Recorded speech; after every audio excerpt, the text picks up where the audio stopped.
আজকে আমি আপনাদেরকে দেখাবো ইমেজ মেনুর কি কাজ।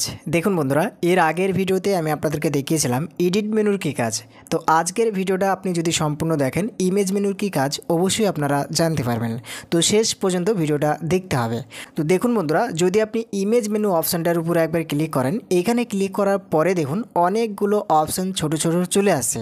এবার কথা হচ্ছে এগুলো একটাও হাইলাইট নেই, সবগুলোই আনহাইলাইট হয়ে আছে। এবার কেন হাইলাইট নেই আমি আপনাকে দেখাচ্ছি। দেখুন, যখনই একটা ফটো আপনি ওপেন করবেন তখনই কিন্তু এটা হাইলাইট হয়ে যাবে, ঠিক আছে? তো আমি আপনাকে দেখাচ্ছি। আমি এখানে ডবল ক্লিক করলাম ফাঁকা জায়গার উপরে। এবার যে ফটোটার কাজ করে আপনাদেরকে দেখাবো সেই ফটোটা আমি এখান থেকে ওপেন করছি, আপনি দেখতে থাকুন।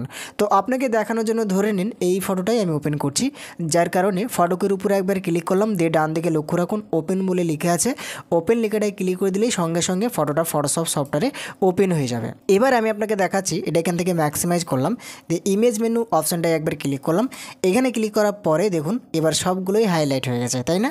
তাহলে হাইলাইট কেন ছিল না? ফটো ওপেন করা ছিল না বলেই হাইলাইট ছিল না। যখন আপনি ফটোটা ওপেন করলেন তখন ইমেজ মেনুর ভিতরে যে অপশানগুলো দেওয়া আছে, যে লেখাগুলো দেওয়া আছে, সবগুলোরই যেন কাজ করতে পারবেন, তাই না? তো চলুন এবার আমি আপনাকে বলি। দেখুন বন্ধুরা, প্রথম ঘরে কী লেখা আছে? মুড। মুডটা কি? দেখুন, যদি মুড অপশানের উপরে একবারে মাউস পয়েন্টারটা নিয়ে আসেন, দেখুন ডান দিকে কিছু অনেকগুলো অপশান চলে আসছে। মুড অপশানটার উপরে মাউস পয়েন্টারটা নিয়ে আসলেই ডান দিকে কিছু ছোট ছোট অপশান চলে আসছে। এবারে এগুলোর কি কাজ আমি আপনাকে একটা একটা করে দেখিয়ে দিচ্ছি। দেখুন বন্ধুরা, যদি আপনি মুড অপশানটার উপর মাউস পয়েন্টারটা নিয়ে আসেন, আপনি ডান দিকেই সোজাসুজি দেখবেন বিট ম্যাপ বলে লেখা থাকবে, তারপরে লেখা থাকবে গ্রে স্কেল, তাই না? দেখুন প্রথমত লেখা আছে বিট ম্যাপ, তারপরে লেখা আছে গ্রে স্কেল। তো বিট ম্যাপটা আনহাইলাইট হয়ে আছে আর গ্রে স্কেলটা হাইলাইট হয়ে আছে। কেন? প্রথম কার্ডটা তো হাইলাইট হওয়া দরকার, তাই না? তো এখানে আমি আপনাকে বলি, এই যে ফটোটা আপনি ওপেন করেছেন আর এই যে বিট ম্যাপ আর গ্রে স্কেলের কাজ, সেটা হচ্ছে যদি আপনি এটাকে গ্রে স্কেল করেন তবেই কিন্তু বিট ম্যাপটা হাইলাইট হবে। কেমন ধরনের কাজ আপনি দেখুন, যদি আপনি ফটোটাকে সাদা কালো করেন তাহলে কিন্তু বিট ম্যাপ অপশানটা হাইলাইট হয়ে যাবে। তো এটা সাদা কালো করার জন্য এই যে গ্রে স্কেল, আপনি গ্রে স্কেলে ক্লিক করবেন। এইখানে ক্লিক করার পরে আপনি যদি ওকে করে দেন, দেখুন এটা সাদা কালোতে কনভার্ট হয়ে গেল। এবার যদি আপনি ইমেজ অপশানটার উপরে মাউস পয়েন্টারটা দিয়ে একবার ক্লিক করেন, দিয়ে মোড অপশানটার উপরে যদি একবার চলে আসেন, তাহলে আবার উপরের দিকে লক্ষ্য রাখুন, দেখুন বিট ম্যাপ অপশানটা হাইলাইট হয়ে গেছে। আশা করি আপনি বুঝতে পেরেছেন। এবার বিট ম্যাপ অপশানটার কী কাজ দেখুন, যদি আপনি বিট ম্যাপ অপশানটার উপরে একবার ক্লিক করেন, এইখানে ক্লিক করার পরে এরকম একটা ছোট বক্স চলে আসবে। এবার যদি এখান থেকে ওকে করেন, ওকে করার পরে বন্ধু এবার আপনি ভালোভাবে লক্ষ্য রাখুন, এই যে সাদা কালো ফটোটা আছে এই ফটোকের উপরে কেমন ধরনের একটা ইফেক্ট ফেলতে পারবেন আপনি। মানে সাদা কালো হয়ে ওপেন থাকতে হবে, তবেই কিন্তু এই ইফেক্টটা আপনি ফেলতে পারবেন। কীভাবে? এই যে দেখুন আউটপুট, এবার আউটপুটে ওই ইফেক্টটা কেমন দিতে চান। তো আউটপুটে আমি আপনাকে দেখানোর জন্য এখানে কতই আছে? 72 আছে, তাই না? তো 72 থাক। তো এবার এখান থেকে আমি যদি ওকে করি, দেখুন কেমন ধরনের একটা ইফেক্ট চলে এসছে ফটোকের উপরে, আপনি দেখলেই বুঝতে পারছেন। তাহলে এটা কীভাবে হচ্ছে?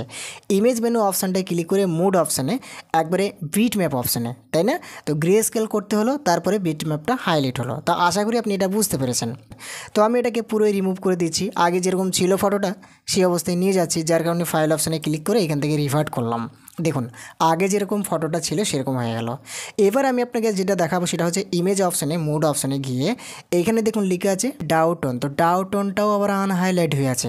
তো এটাকেও যদি আপনি হাইলাইট করতে চান তাহলে আগে প্রথমত ফটোটাকে আবারও সাদা কালো করতে হবে। তো আবারও আমি গ্রে স্কেলে ক্লিক করে তো এটাকে আমি সাদা কালো করলাম, দিয়ে আমি ইমেজ অপশানে ক্লিক করে মুড অপশানটার উপর মাউস পয়েন্টারটা নিয়ে এসে দেখুন ডাউটোন যে অপশানটা আছে এটাও কিন্তু হাইলাইট হয়ে গেছে। এবার যদি এখানে আমি ক্লিক করি, এখানে ক্লিক করার পরে দেখবেন ডাউটোন অপশান বলে একটা আপনার বক্স চলে আসবে। এবার আপনি এই যে ব্ল্যাক অ্যান্ড হোয়াইট ফটোটা আপনি করেছেন বা সাদা কালো ফটোটা ওপেন আছে, এই সাদা কালো ফটোটাকেই আপনি বিভিন্ন রকমভাবে অন্য অন্য কালার ইফেক্ট ফেলতে পারবেন, মানে কাস্টমাইজ করতে পারবেন। সবগুলো যেন সাদা কালো টাইপের, এটাকে আপনি অনেক গাঢ় করতে পারবেন, অনেক পাতলা করতে পারবেন। তো সেটা কীভাবে আমি আপনাকে দেখাচ্ছি। যদি আপনি এই যে লেখা আছে দেখুন কালারের যে বক্সটা আছে এখানে পাশে, এখানে যদি একবার ক্লিক করেন, এখানে ক্লিক করার পরে দেখুন এভাবে একটা কার্ভের বক্স আপনার সামনে চলে আসবে। এবার এই যে মিডিল পয়েন্টে দেখুন একটা দাগ আছে এই কোনায় থেকে এই কোনায় অবধি। তো আপনি কি করবেন, মিডিল পয়েন্টের উপরে মাউস পয়েন্টারটা নিয়ে এসে মাউসের বাঁ দিকের সুইচটা প্রেস করে ডার্ক করে যদি উপরের দিকে ঠেলেন, এবার আপনি ফটোকের দিকে লক্ষ্য রাখুন, দেখুন ফটোটা আরও ডার্ক হয়ে যাচ্ছে, আরও যেন কেমন ধরনের ইফেক্ট হয়ে যাচ্ছে, কেমন ভূতের মতো হয়ে যাচ্ছে। তো এই দাগের মধ্যে বিভিন্ন রকম কালারের অপশান। তো এইভাবে আপনি চারটে ঘরকেই এরকমভাবে কালার আস্তে আস্তে ইফেক্ট করতে পারবেন। আপনারা দেখবেন তাহলে বুঝতে পারবেন। তো দেখুন বন্ধুরা, এই অপশানের কাজটাও আমি ছেড়ে দিচ্ছি, আগে যেরকম ফটোটা ছিল সেই অবস্থায় নিয়ে যাচ্ছে। এবার আমি আপনাকে দেখাই, দেখুন ইমেজ মেনু অপশানটার উপরে মাউস পয়েন্টারটা নিয়ে আসলে, মুড অপশানটার উপর মাউস পয়েন্টারটা নিয়ে আসলে, এবার আপনি 4 নম্বর অপশানটা ফলো করুন। দেখুন লেখা আছে ইন্ডেক্সড কালার। ইন্ডেক্সড কালারটা কি এবার আমি আপনাকে বলি। যদি আপনি ইন্ডেক্সড কালারের উপরে একবার ক্লিক করেন, এইখানে ক্লিক করার পরে এই যে ফটোটা আছে এই ফটোটাকে পিএনজি মোডে আপনি সেভ করতে পারবেন এবং আপনার কোয়ালিটিটা অনেক লো রেজুলেশনে সেভ করতে পারবেন। সেটা কিভাবে দেখুন, এই যে ফটোটা আছে আমি আপনাকে দেখাচ্ছি, প্র্যাকটিক্যালি না দেখালে হয়তো বোঝা যাবে না, তাই না?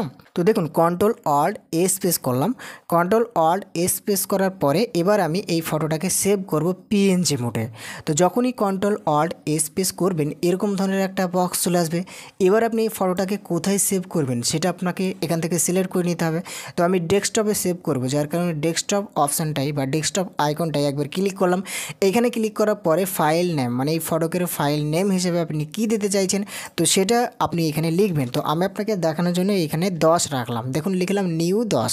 তারপরে ফরম্যাট, আপনি এটা কি ফরম্যাটে সেভ করতে চাইছেন, তো এটা আমি পিএনজি ফরম্যাটে সেভ করব, যার কারণে পিএনজি লেখা আছে, আগে থেকেই দেওয়া আছে পিএনজিতেই থাক। এবার ডান দিকে লক্ষ্য রাখুন সেভ বলে লেখা আছে, সেভ লেখাটাই ক্লিক করে দিলাম। তো এইভাবে একটা ছোট বক্স চলে আসবে পিএনজি অপশানের, আপনি এখান থেকে ওকে করে দেবেন। এবার কি হলো, এই ফটোটা ডেস্কটপে পিএনজি মোডে সেভ হয়ে গেল। এবার আমি আপনাকে দেখাই, দেখুন ইমেজ অপশানটার উপরে মাউস পয়েন্টারটা নিয়ে এসে প্রথমকার অপশানে মুড অপশানে মাউস পয়েন্টারটা নিয়ে এসে ডান দিকে চলে আসলাম, দিয়ে এখানে ইন্ডেক্সড কালার অপশানটার উপরে একবার ক্লিক করলাম। এখানে ক্লিক করার পর এইভাবে একটা বক্স চলে আসলো। এবার যদি আমি এখান থেকে ওকে করে দিই, দেখুন বন্ধুরা এই ফটোটা কিন্তু ইন্ডেক্স কালারে সেভ হয়ে গেছে। এবার আমি কি করছি, এখান থেকে কন্ট্রোল অল্ট এ স্পেস করলাম, কন্ট্রোল অল্ট এ স্পেস করার পরে এরকমভাবে ফোল্ডার বা ফাইলগুলো খুলে গেল। এবার আমি যেখানে এই ফটোটা সেভ করব, দেখুন ডেস্কটপ অপশানটায় একবার ক্লিক করলাম। এখানে ক্লিক করার পর নিউ 10 রেখেছিলাম, এখানে দিয়ে দিচ্ছি নিউ 12, ঠিক আছে।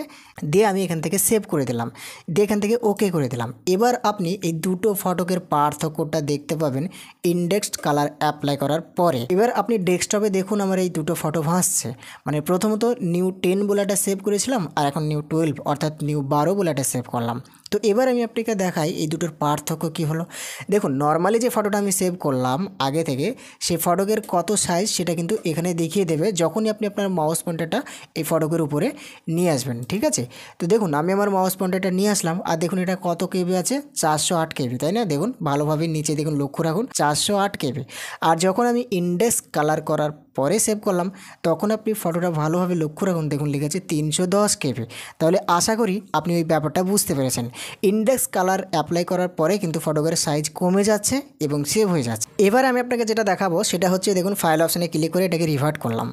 যত কিছু কাজ করবেন ধরে নিন একবারে সেটাকে মুছতে চাইছেন, আগে যেরকম ফটো ছিল সেরকম করার জন্য আপনি ফাইল অপশানে ক্লিক করলেন, দিয়ে এখানে রিভার্ট অপশানে ক্লিক করে দিলে দেখবেন আগে যেরকম ফটো ওপেন করেছিলেন ফটোশপে সেরকম হয়ে যাবে।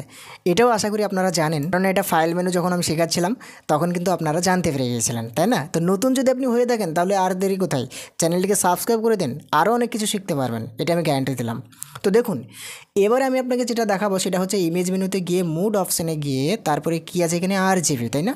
তো দেখুন বন্ধুরা বাই ডিফল্ট এটা কিছুই করতে হবে না, এটা RGB কালারেই কিন্তু ফটোটা ওপেন আছে, মানে আর দি হচ্ছে রেড, আর জি দি হচ্ছে গ্রিন, আর বি দি ব্লু, মানে সব রকম কালার মিলেই ফটোটা ওপেন আছে, তাই না? সেটা আপনারা ভালোভাবে দেখতে পাচ্ছেন। একটা ফটো যখন আপনি ওপেন করবেন দেখবেন সেই ফটোটা যেমন ফটো তেমনই ওপেন হবে, তাই না? তো সেই ফটোটা যদি বিভিন্ন রকম কালারে কনভার্ট করা থাকে তাহলে এই RGBতেই আসবে। আশা করি এটাও আপনি বুঝতে পেরেছেন। তারপরে নিচেরটা দেখুন লিখে আছে CMYK কালার। তো CMYK কালারে যদি আপনি ফটোটা দেখতে চান বা করতে চান তাহলে CMYK কালারে ক্লিক করতে হবে। তারপরেরটা দেখুন ল্যাব কালার। ল্যাব কালার যদি আপনি করতে চান তাহলে ল্যাব কালার অপশানে ক্লিক করে আপনাকে সেরকমভাবে কাস্টমাইজ করে ল্যাব করতে হবে। তারপরেরটা দেখুন মাল্টি চ্যানেল অপশান আছে। তো মাল্টি চ্যানেল কালারটা হচ্ছে যদি আপনি এখানে ক্লিক করেন, এখানে ক্লিক করার পরে এখান থেকে ওকে করে দেন, দেখুন এটা কেমন ধরনের কালারে ফিল হয়ে গেল, মাল্টি চ্যানেল কালার হয়ে গেল। তো আমি আবারও ফাইল অপশানে ক্লিক করে এখান থেকে রিভার্টে ক্লিক করলাম। আশা করি আপনি বুঝতে পেরেছেন। তো আমাদের এইগুলো অতটা প্রয়োজন হয় না, তারপরে আমি আপনাকে বলে দিচ্ছি। দেখুন ইমেজ অপশানে ক্লিক করার পরে আবার দেখুন মুড অপশানে যখন মাউস পয়েন্টারটা নিয়ে আসি, এবার এইখানে দেখুন 8 বিটস চ্যানেলে এটা ক্লিক করা আছে। তো দেখুন বন্ধুরা এটা নর্মালি 8 বিটস চ্যানেলেই ক্লিক করা থাকবে। যদি 16 বিটস অর্থাৎ 16 বিটসে সিলেক্ট করা থাকে তাহলে কিন্তু এই ফটোকের উপরে কোনো ধরনের কোনো কাজই করতে পারবেন না। এবার আমি আপনাকে দেখাবো কালার টেবিল। কালার টেবিলটা কি, যখনই আপনি ইন্ডেক্সড কালারের উপরে একবার ক্লিক করে দেবেন, এখানে একবার ক্লিক করলাম, এখানে ক্লিক করার পরে এখান থেকে ওকে করলাম। ওকে করার পরে এবার আমি কি করছি, ইমেজ অপশানে একবার মাউস পয়েন্টারটা নিয়ে এসে ক্লিক করলাম, তারপরে মুড অপশানটার উপর মাউস পয়েন্টারটা নিয়ে আসলাম। নিয়ে আসার পরে দেখুন কালার টেবিল এই যে অপশানটা আছে এটা হাইলাইট হয়ে গেছে, আগে কিন্তু ছিল না। এবার যদি আপনি কালার টেবিল অপশানটার উপর একবার ক্লিক করেন, এখানে ক্লিক করার পরে এই যে ফটোটা আছে এটা কত রকমের কালার হয়ে ফটোটা বানানো আছে সেটাই কিন্তু এই বক্সের মধ্যে সবগুলো গুটি গুটি হয়ে দেখাবে। দেখুন কত রকম কালার ইফেক্ট আছে সেটা কিন্তু এই বক্সের মধ্যে ছোট্ট ছোট হয়ে সব দেখিয়ে দিচ্ছে। আশা করি আপনি ব্যাপারটা বুঝতে পেরেছেন। তো আবারও ফাইল অপশানে গিয়ে এখান থেকে রিভার্ট করলাম। তো এবার আমি আপনাকে যেটা দেখাবো বন্ধু, সেটা দেখুন ইমেজ অপশানে ক্লিক করার পরে মুড অপশানে নিয়ে এসে একবারে শেষের অপশানের আগের অপশানটা দেখুন অ্যাসিং প্রোফাইল। এটা কি, যদি আপনি এটাই ক্লিক করেন, এটাই ক্লিক করার পরে এরকমভাবে একটা ছোটো দিকে বক্স দিয়ে দেবে। এইখানে আপনাকে কোনো কিছু করার দরকার নেই, এটা আমাদের প্রয়োজনই হয় না বললেই চলে। এটা হচ্ছে ফটোশপ থেকেই আগে থেকে সেট আপ করা আছে। এগুলোকে যদি আপনি এদিক ওদিক করেন তাহলে কিন্তু সব সেটিংসগুলো গোলমাল হয়ে যাবে। এটা এরকমই রাখবেন, ওকে। আশা করি আপনি ব্যাপারটা বুঝতে পেরেছেন। তারপরে আমি আপনাকে যেটা বলবো সেটা হচ্ছে ইমেজ অপশানে ক্লিক করার পরে আপনি যদি মুড অপশানটার উপর মাউস পয়েন্টারটা নিয়ে আসেন, এবার যদি আপনি দেখুন লেখা আছে কনভার্ট টু প্রোফাইল, এখানে ক্লিক করেন। এইখানে ক্লিক করার পরে সেম এরকম ধরনের আরেকটা বক্স চলে আসবে। এখানেও ফটোশপ বিভিন্ন রকমভাবে তার ইচ্ছা মতো তার সেটিংসগুলোকে ঠিক করে রেখেছে। এই সেটিংসগুলো আমাদের প্রয়োজন হয় না হাত দেওয়ার, এগুলো যেরকম আছে সেরকমই রাখতে হবে। এদিক ওদিক করে ফেললে সেই সেটিংসগুলো গোলমাল হয়ে যাবে। তো আশা করি আপনি এটাও বুঝতে পেরেছেন। তো মুড অপশানের ভিতরে যে অপশানগুলো দেওয়া আছে ডান সাইডে, আশা করি এই অপশানগুলোর কাজগুলো আপনারা বুঝতে পেরেছেন বা জানতে পেরেছেন। তো বন্ধুরা আজকের ভিডিওটা এখান থেকেই, ভিডিওটা অনেক লং হয়ে যাবে যদি সবগুলো দেখানো যায়। তো বন্ধুরা আজকের মতন এখান থেকেই, আমি আগামী ভিডিওতে আপনাদেরকে দেখাবো ইমেজ মেনুর ভিতরে দেখুন অ্যাডজাস্টমেন্ট, তারপরে ডুপ্লিকেট, এগুলো আমি আপনাদেরকে আস্তে আস্তে দেখিয়ে দেবো। তো আজকের ভিডিওতে যদি সব কিছুই দেখানো হয়, সবগুলোকেই যদি দেখানো হয় তাহলে ভিডিওটা অনেক অনেক বড় হয়ে যাবে। তো আপনি অপেক্ষা করবেন, সামনের ভিডিওতে আমি আপনাদেরকে দেখিয়ে দেবো পার্ট 2 হিসেবে অথবা পার্ট 3 হিসাবে, ঠিক আছে। তো আজকের মতো এখান থেকে আমি ভিডিওটাকে ফিনিশ করলাম। ভালো থাকবেন সবাই। ভিডিওটা দেখে যদি আপনার একটু ভালো লেগে থাকে তাহলে অবশ্যই একটা লাইক করে জানাবেন। আর চ্যানেলে যদি আপনি নতুন হয়ে থাকেন তাহলে চ্যানেলটিকে সাবস্ক্রাইব করে দিয়ে পাশে থাকবেন এরকম ধরনের নতুন নতুন ভিডিও পাওয়ার জন্য। তো এখান থেকেই আমি আজকে গেলাম। ভালো থাকবেন সবাই। পরবর্তী ভিডিওর জন্য অপেক্ষা করবেন। বাংলা টিপস বিগিনার্স চ্যানেলের সঙ্গে থাকবেন। সবসময় নিজের খেয়াল রাখবেন। ধন্যবাদ।